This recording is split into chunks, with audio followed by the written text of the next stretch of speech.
Hello students, we are back in our problem solving series. Last के 2 lecture में हम लोगों ने क्वेश्चंस किए थे पोटेंशियल और पोटेंशियल एनर्जी के रिलेटेड। अब इस लेक्चर में एक बहुत छोटा सा टॉपिक है, उसको जल्दी से कवर कर लेते हैं। पोटेंशियल एनर्जी ऑफ डाइपोल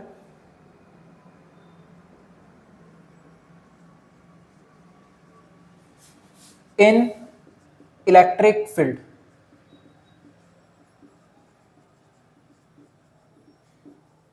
ठीक है, चैप्टर 1 से जानते हो, अगर इलेक्ट्रिक फील्ड के अंदर किसी भी डाइपोल को प्लेस किया जाए, डाइपोल माने प्लस और माइनस, एक माइनस और एक प्लस, इसका सिस्टम, और इनके बीच की डिस्टेंस कितना है 2a, तो ये डाइपोल होता है। अगर किसी भी डाइपोल को इलेक्ट्रिक फील्ड में रख दिया जाए और डाइपोल ने इलेक्ट्रिक फील्ड से एंगल बना रखा है थीटा, तब उस कंडीशन पे ये इलेक्ट्रिक फील्ड इस डाइपोल के ऊपर एक टॉर्क लगाएगा, जिसकी वजह से रोटेट करने लगेगा, और उसी टॉर्क का फॉर्मूला होता है torque on dipole, tau equals to P E sine theta, जहां पे P मतलब डाइपोल मोमेंट और फॉर्मूला क्या होता है इसका P equals to Q into 2a। ऐसे ही अब देखो, इलेक्ट्रिक फील्ड के अंदर जैसे ही डाइपोल को रखा, उसने टॉर्क लगाया, इसको रोटेट कराया। ऑब्वियस सी बात है, रोटेट कराने के लिए कुछ तो वर्क डन करना पड़ेगा। उसी वर्क डन को बोल दिया जाएगा electric potential energy of dipole, इस डाइपोल की इलेक्ट्रिक पोटेंशियल एनर्जी। डेरिवेशन से इसका जो फॉर्मूला मिलेगा वो मिलेगा कुछ ये, डिनोट करते हैं यू से। फॉर्मूला होता है इसका P E cos theta 1 minus cos theta 2, ये होता है इसका फॉर्मूला। यू का मतलब electric potential energy of dipole, theta 1 initial angle, theta 2 final angle, यानी हमने इसको कितने एंगल से कितने एंगल पर रोटेट कराया। कई बार क्वेश्चन में तुम लोगों को सिर्फ एक ही एंगल गिवन होगा। By default use theta 1 equals to 90 degree for numericals. If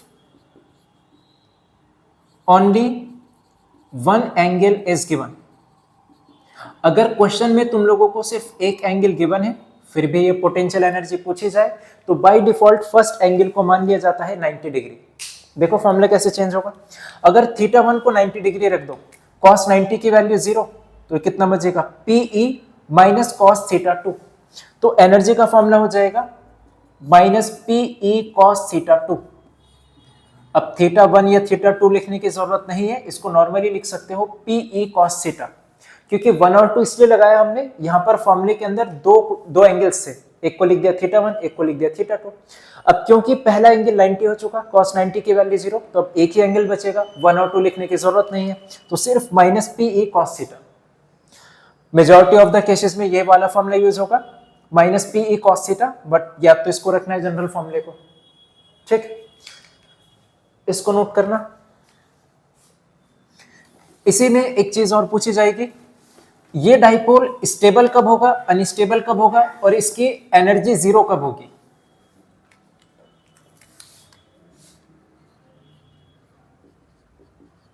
stable equilibrium, unstable equilibrium, और potential energy, 0 potential energy.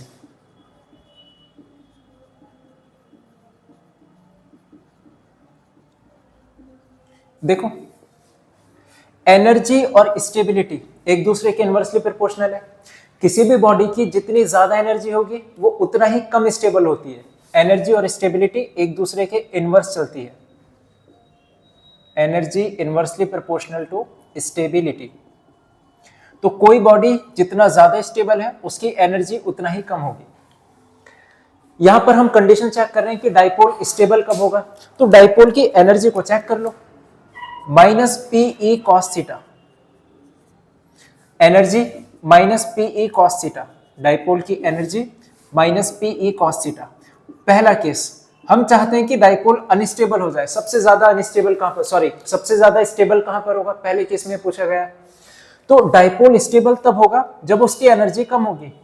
Energy कम, अगर मैं थीटा को 0 पुट कर दूं तो ये कॉस 0 बन जाएगा, कॉस 0 की वैल्यू 1, तो एनर्जी कितना जाएगी माइनस पीई। एनर्जी आ चुकी नेगेटिव में, एनर्जी इतना कम है, 0 से भी कम है, नेगेटिव में आ गई। तो थीटा इक्वल टू 0 पर डाइपोल होता है stable. Dipole is stable at theta equals to 0 degree. ऐसे ही हम लोग चाहते हैं कि अनस्टेबल हो जाए डाइपोल। अनस्टेबल के लिए ये एनर्जी जो होनी चाहिए ज्यादा होनी चाहिए। हम क्या चाहते हैं कि डाइपोल अनस्टेबल हो जाए, यानी उसकी स्टेबिलिटी कम हो जाए। स्टेबिलिटी कम करने के लिए एनर्जी को बढ़ाना पड़ेगा, और एनर्जी को बढ़ाने के लिए अगर हम थीटा को 180 पुट कर दें, थीटा 180 डिग्री है, कॉस 180 की वैल्यू -1, एक माइनस पहले से था, तो एनर्जी कितना आ जाएगी प्लस में पीई। एनर्जी इतना बढ़ गई कि 0 से भी ज्यादा हो गई, पॉजिटिव में आ गई। सबसे हाई एनर्जी यहीं पर मिलेगी हमें। So dipole is unstable at theta equals to 180 degree. और ये तो तुम्हें पता ही होगा, पोटेंशियल एनर्जी डाइपोल की 0 कब होगी, जब थीटा की वैल्यू 90 होगी, क्योंकि cos 90 कितना होता है 0। ये 3 केसेस डायरेक्ट पूछे जा सकते हैं एग्जाम में, इसको नोट करो।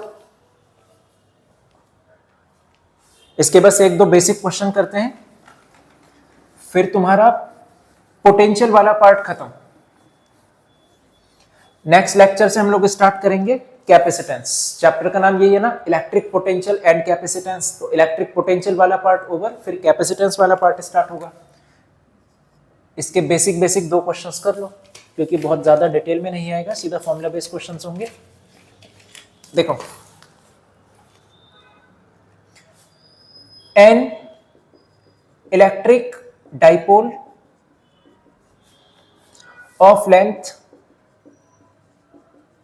2 centimeter is placed with its axis making an angle of 60 degree to a uniform electric field of 10 to the power 5 Newton per coulomb if it experiences a torque of 8√3 newton metre. पूछा गया calculate question का first part, magnitude of charge on dipole. Question का second part, potential energy of dipole.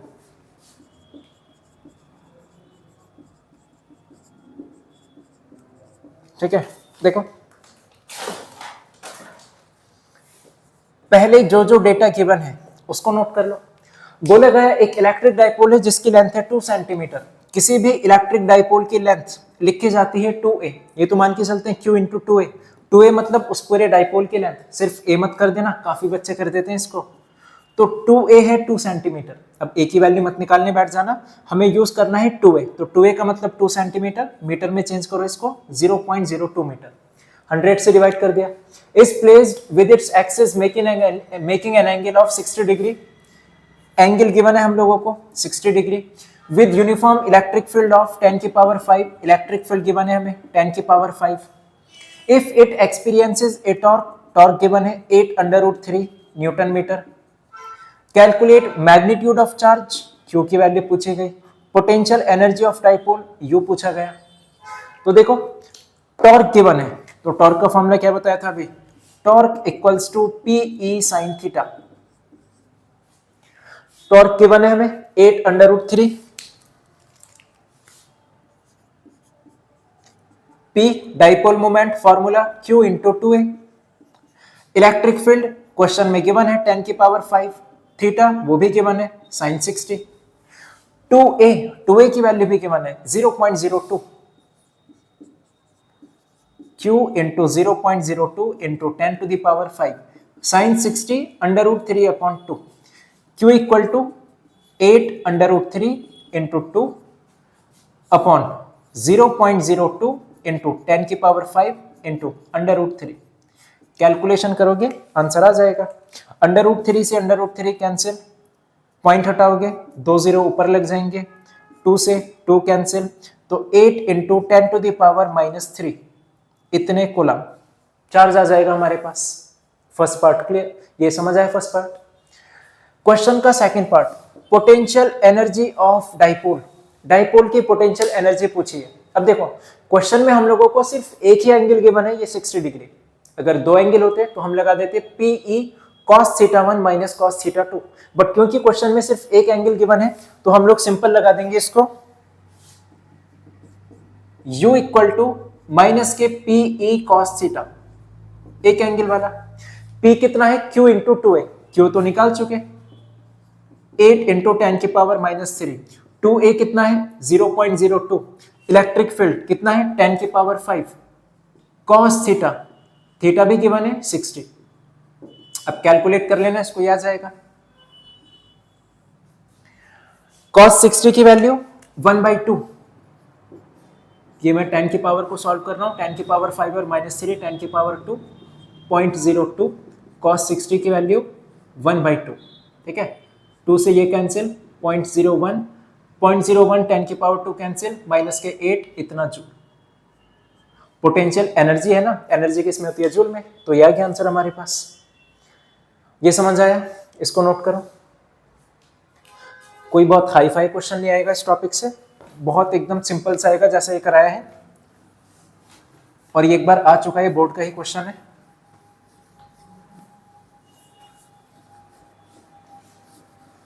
एक और देखो इसी के similar, formula याद हो जाएगा तुम्हारी।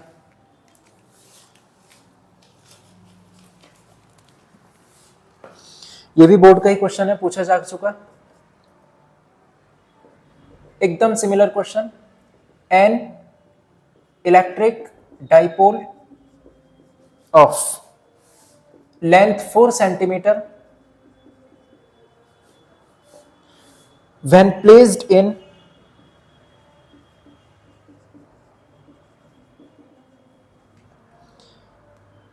when placed in electric field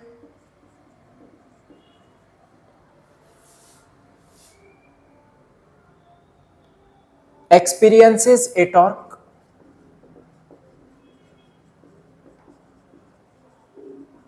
of 4√3 Newton meter with its axis making an angle 60 degree with electric field. Calculate first part magnitude of electric field,